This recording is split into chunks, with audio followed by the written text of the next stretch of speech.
Енді бір жігіттер келеді, жаңа сөйлесіп қаласың. Жағдайым жоқ, ана болмай жатыр, бүйтпей жатыр деп жалобын айтып отырады.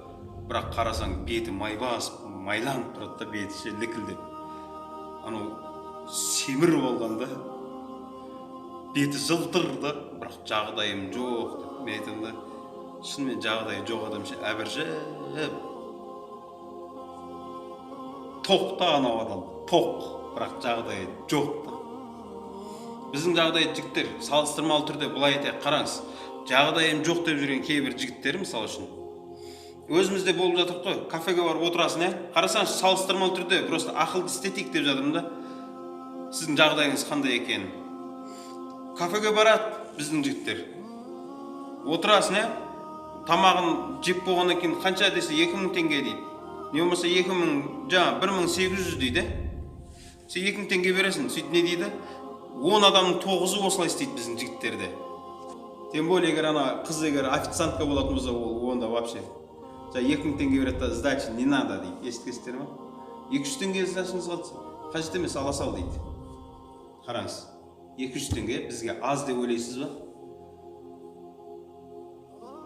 Ал енді мешіттің алдында кейбір көмек сұрап отқан адамдар бар ғой. 200 теңгені 50 теңгеден 4-ке бөлді. 4-еуіне апарып берші 50 теңгеден. Не деп айтады білесіздер ме? Сіз оларға 50 теңге бересіз ыдысына да, ол битіп тұрады. 50 теңге берсеңіз, Алла разы болсын сізге деп айтады. Түсіндіре алдым ба? Қарасаңыз, біз анау сдачи не надо дейміз ғой. А мына жерде отыр. Жай қателеу тұрады да, 20 теңге тастайсашы, Алла разы болсын сізге деп саған дұға қылады да.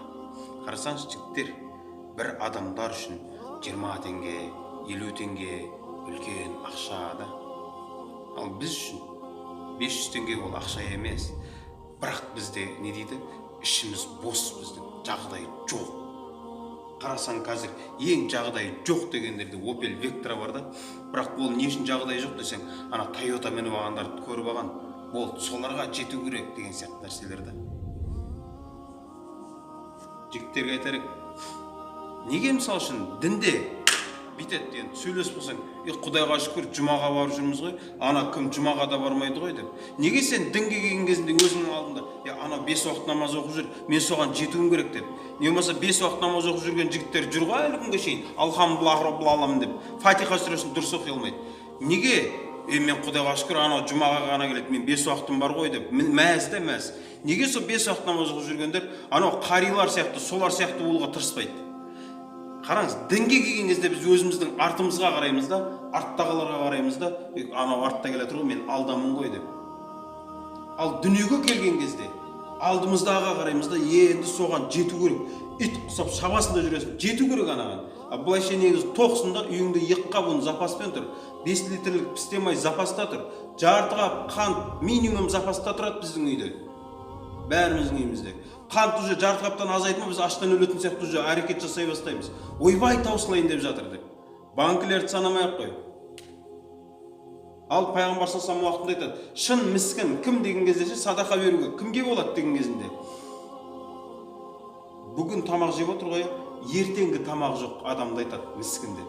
Бізде 1 ай, 2 ай запасымен упаковывать етіп тастағанбыз ғой жігіттер.